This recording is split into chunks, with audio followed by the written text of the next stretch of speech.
امام حسین علیہ السلام کی 4 سال کی شہزادی سیدہ سکینہ کے ساتھ جو ظلم ہوا، ایسا ظلم کسی امت کے لوگوں نے اپنے نبی کی نواسیوں کے ساتھ نہیں کیا ہوگا۔ امام حسین علیہ السلام نے فرمایا، مجھے وہ گھر اچھا نہیں لگتا جہاں سکینہ اور ام رباب نہ ہو۔ اور کربلا سے لے کر شام تک کون سا ظلم تھا جو مسلمانوں نے سیدہ سکینہ پر نہ کیا ہو۔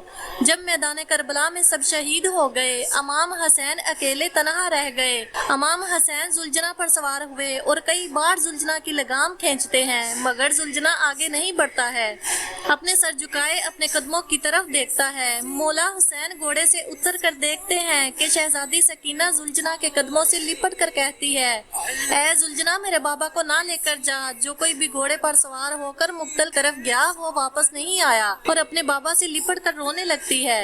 امام حسین شہزادی سکینہ سے بہت پیار کرتے ہیں اور 4 سال کی معصوم بچی کو سیدہ زینب کے حوالے کرتے ہیں۔ سیدہ زینب، سیدہ ام کلثوم اور تمام اہل حرم امام حسین سے لپٹ کر رونے لگتی ہیں۔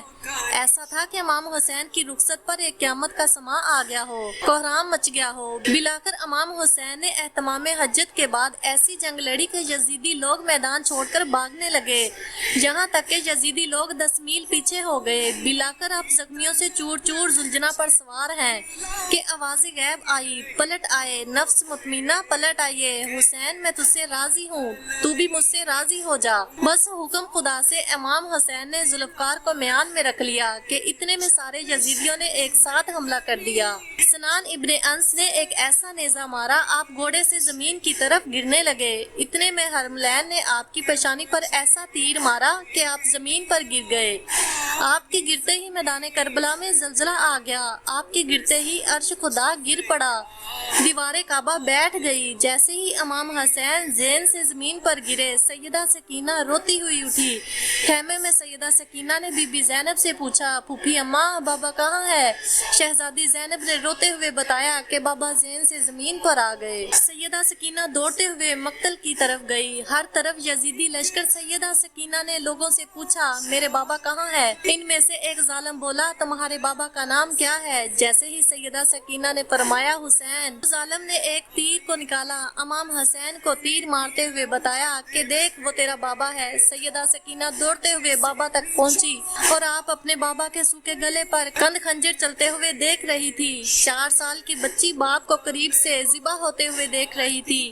شمر ملعون سیدہ سکینہ کو دیکھ کر وہ کند خنجر سے اور ضربے لگانے لگا اور امام حسین کی گردن پر 13 ضربے لگایا۔ شمر ملعون چھری دکھا دکھا کر بی بی سکینہ کو امام حسین کی گردن پر مارنے لگا۔ امام حسین کی شہادت کے بعد ظالموں نے جسموں پر گھوڑے دوڑائے اور خیموں میں آگ لگا دی اور اہل حرم کو قید کر لیا۔ کربلا کے بعد ایک مرتبہ ایک شخص نے مدینہ میں امام زین العابدین سے پوچھا کہ اے نواسے رسول، بس اتنا بتا دیجئے کہ جب پہلی مرتبہ خیموں میں آگ لگائی تو چھوٹے چھوٹے بچے کیسے خیموں سے باہر آئے؟ سیدہ سجاد کے ہاتھوں میں تسبیح تھی، آپ نے روتے ہوئے فرمایا کہ جیسے تسبیح کے ٹوٹنے سے سارے دانے بکھر جاتے ہیں، ایسے ہی خیموں میں آگ لگتے ہی اہل بیت رسول کے چھوٹے چھوٹے بچے بکھر گئے۔ اللہ اکبر۔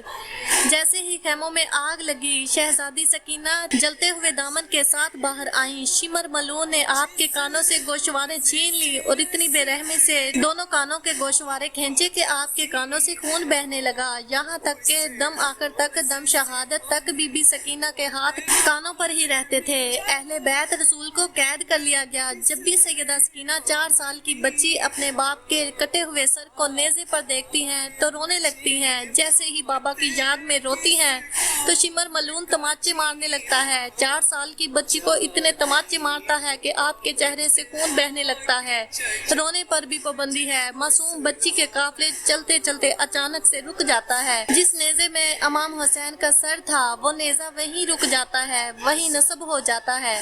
شمر زین العابدین سے کہنے لگتا ہے کہ تمہارے بابا آگے کیوں نہیں بڑھتے ہیں؟ سیدہ سجاد نے سیدہ زینب سے فرمایا کہ پھوپھی اماں، بابا کا سر ٹھہر گیا ہے۔ سیدہ زینب نے دیکھا کہ بی بی سکینہ نہیں ہے، بی بی سکینہ کو ڈھونڈنا شروع کر دیا۔ سیدہ زینب نے دیکھا کہ ایک نقاب پوش خاتون ہے جو بی بی سکینہ کو اپنی گود میں لیے ہوئے ہے اور بی بی سکینہ سے بہت پیار کر رہی ہیں۔